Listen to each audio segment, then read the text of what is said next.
हे एक महत्वाचं, याचंच महत्वाचं.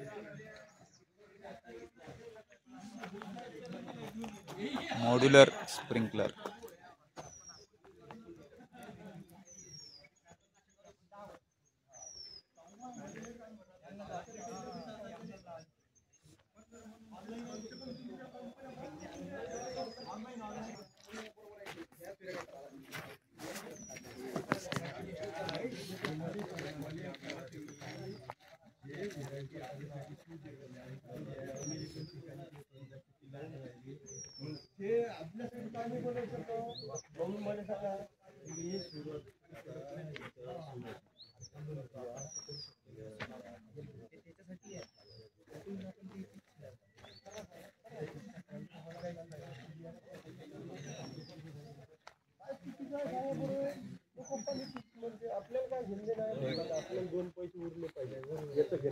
हे सिस्टम केली आपण 5 एकरावर यंदा पाईपावर टाकली काय हे पीव्हीसी पाईप.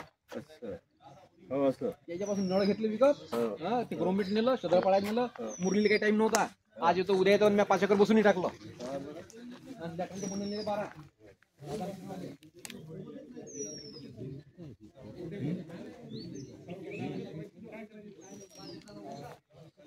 हे चांगलं आहे.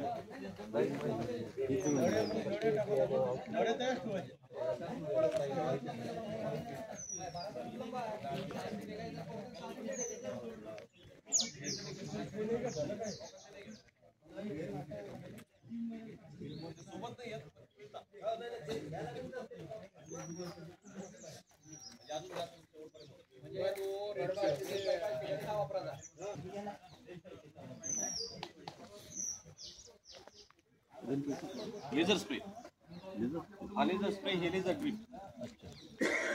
रेन पाईप याचा पाहून मार्केटमध्ये रेन पाईप आले. हा स्प्रे करतो फक्त, फवारा चालतो याचा.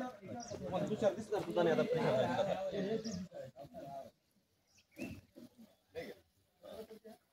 फक्त इथून पाणी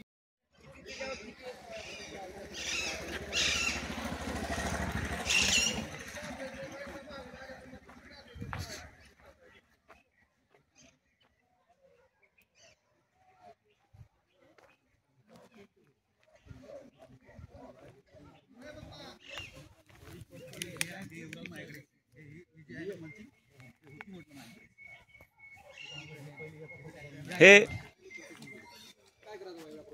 झाडं लावल्यानंतर मग मल्चिंग कसं टाकायचं? शिवून घ्यायचं. डेमो साठी आलता ना त्या दिवशी दाखवलं. हो का? ग्रोइटचं का?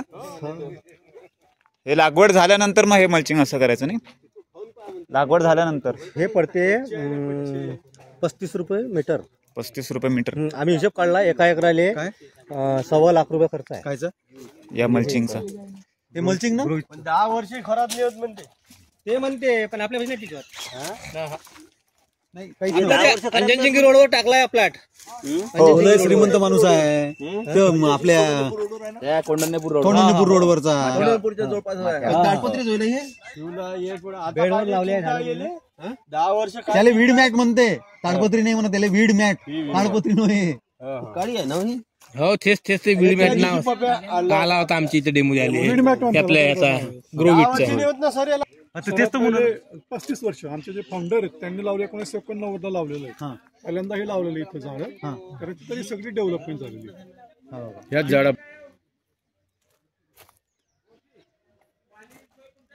भगवा व्हरायटीची हाय डेन्सिटी डाळिंब लागवड.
मधमाशाचा आहे ना.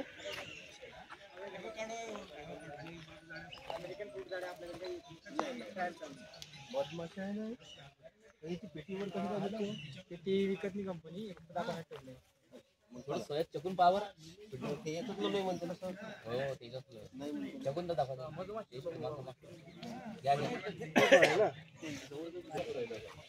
अरे अरे अरे अरे यार रामकृष्ण हरी. आणि असतो माराल तुम्हाला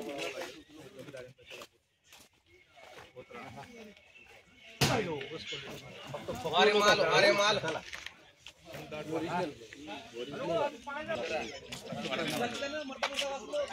नवीन लागवडीसाठी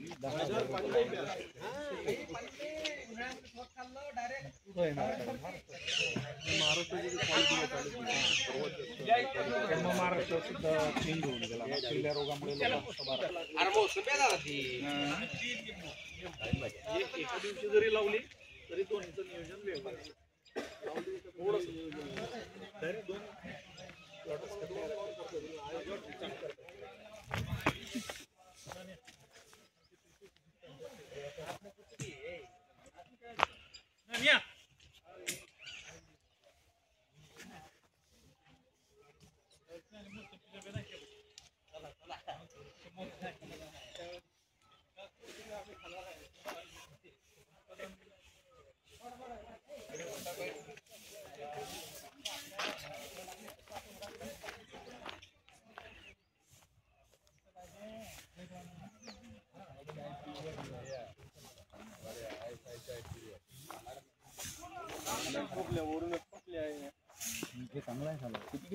आपल्या हिशोबाने 12 फुटावर 12-15 पण 12 परमनंट साठी चांगला आहे ना हे.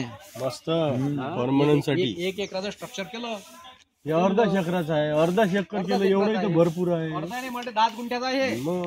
एकच आर आहे असं लंब. एक आर आहे आणि हे जवळपास 6 आर असं यायचं आहे ना. सळत नाही ना. मसाला बाबा किती मजबूत आहे. हलत नाही ना. हो ना. तानाला आहे ना.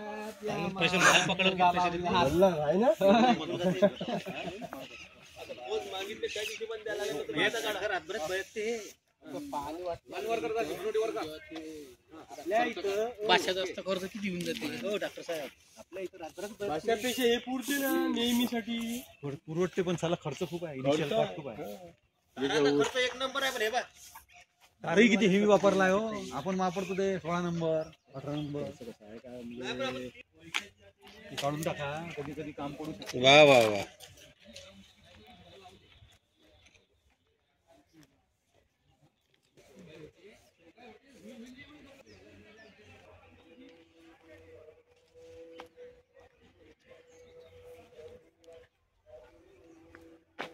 जांबाची क्वालिटी पाहायला आपली जांबा आहे तुमच्या इकडे आहे ना. हो तेच तर म्हणून लागते.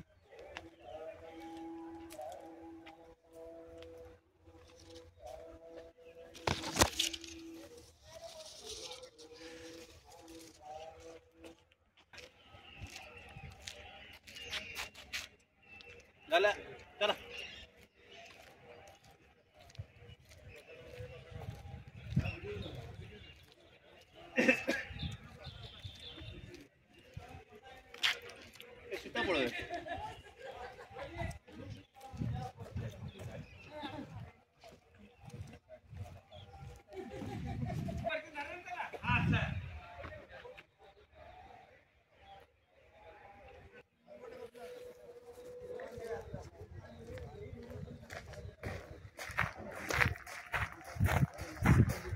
अलीरावजी बापूरावजी बोरकर साहेब पपईचा प्लॉट.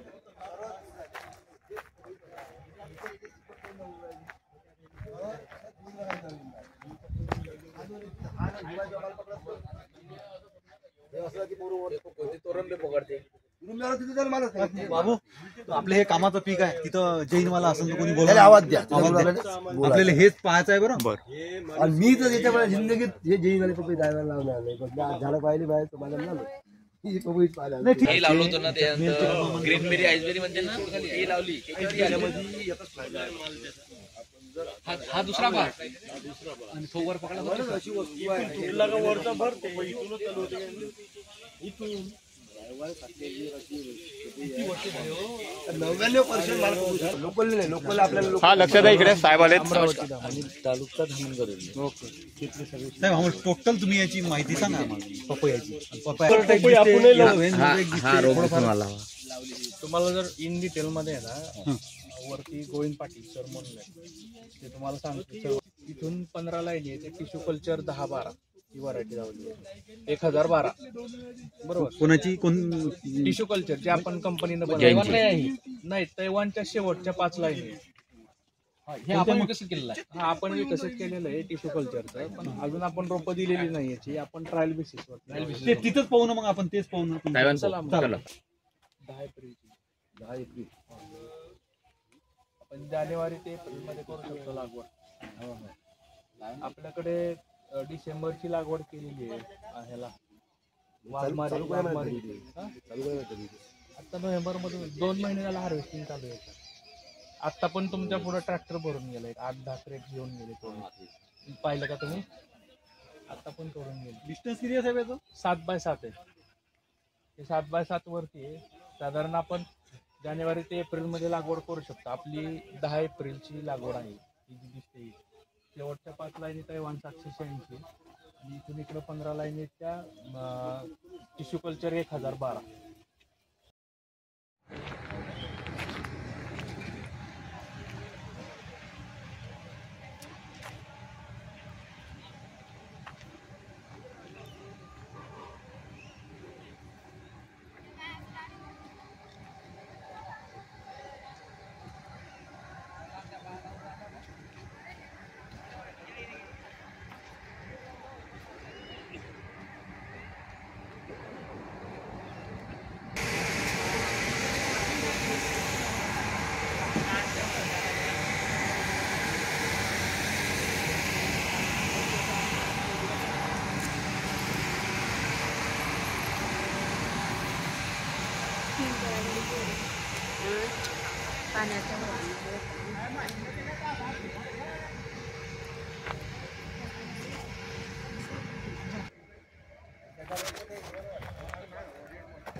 वेलची केळी.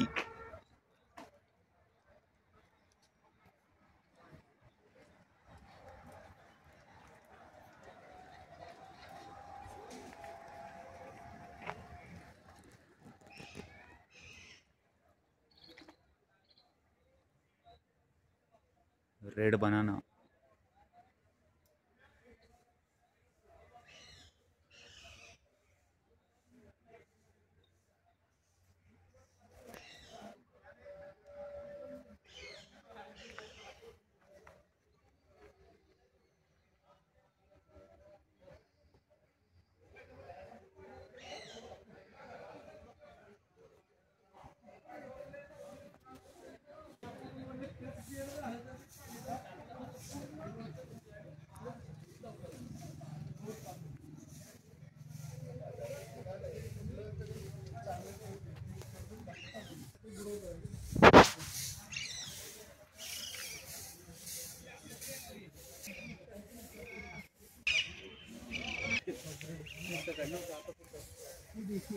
सकाळी नव्हता का? हो का? आणि तुम्हाला गुणवत्ता लोकल मार्केटला सुद्धा गुणवत्तेची केळी बनवायची आहे तर गरजेचं आहे. ते काय गुणवत्ता त्याच्यामुळे कीटक त्याच्यावरती बसत नाही, धूळ बसत नाही. सूर्यप्रकाशाचे किरण डायरेक्ट सूर्यप्रकाश जर तुमच्या केळीवर पडत असेल तर त्या केळीचा रंग बदलतो, चटका लागतो केळीला. टेम्परेचर तुमचं 7-8 डिग्री जर झालं तर त्यामुळे त्या सालेला कलर बदलतो. म्हणजे पिकल्यानंतर जो चमकदार कलर पाहिजे तो चमकदार कलर येत नाही. पानं घासली जातात, ते ओरखडे पडतात. हे ओरखडे पडलेले जे असतात हे पिकल्यानंतर त्यावर काळे डाग दिसतात. मग हे खाणाऱ्या व्यक्तीला नको आहेत. म्हणून मी तुम्हाला केळी कुठं पाठवायची आहे त्यावरती अवलंबून आहे. किती प्रोसिजर कशी करायची. ते घड्याला सपोर्टसाठी नंतर बासे नाही लावावं लागत का? नाही, आवश्यकता नाही. याला तुम्ही पूर्ण प्लॉट बघा, कुठंच आवश्यकता नाहीये, कारण डबल लॅटरल दिलेले आहेत. अन्नद्रव्याचं व्यवस्थापन आणि डबल लॅटरल जर असेल तर बास लावायची गरज पडत नाही. महत्वाचं अन्नद्रव्याचं व्यवस्थापन बरं. आणि त्यानंतर डबल लॅटरल हे जर असेल तर तुम्हाला बास लावायची आवश्यकता नाही. हे रेकमेंडेड डिस्टन्स किती ठेवतो G9 साठी? G9 मध्ये जनरली 6x5 किंवा 6x6 रिकमेंडेड आहे. 6x5 आहे ते. वेगवेगळे आणि याचे फुलाची तोड फुल कधी तोडावं लागतं याचं? ज्यावेळेस पूर्ण फण्या पडतात तेव्हा फुल मोडायचं. ज्यावेळेस पूर्ण फण्या मोकळ्या होतील ना तुमच्या, फण्या मोकळ्या होण्या म्हणजे कोणते फुलं म्हणताय तुम्ही? बारीक हा. फुलं म्हणताय हे की फुल म्हणताय? खालचं केडफुल ना. हा हा मग त्याला साधारणतः 8-10 हँड पडले, हा जी एक फणी येते ना, हा हा हा त्या आल्यानंतर केडफुल मोडायचं आहे. अच्छा. नाही मोडलं तरी चालतंय. नाही मोडलं तर ते तेवढे अन्न घेत राहणार आणि तेवढं त्याला मॅच्युरिटीला वेळ जास्त लागणार. कारण ते केडफुल राहिलं, केडफुल जर राहिलं तर ते अन्न घेणारच आहे. मग त्याने अन्न घेतलं म्हणजे वरच्या केळीला अन्न कमी मिळणार, म्हणजे त्याचं तयार व्हायला कापणीला कालावधी जास्त लागतो, म्हणून ते मोडावं.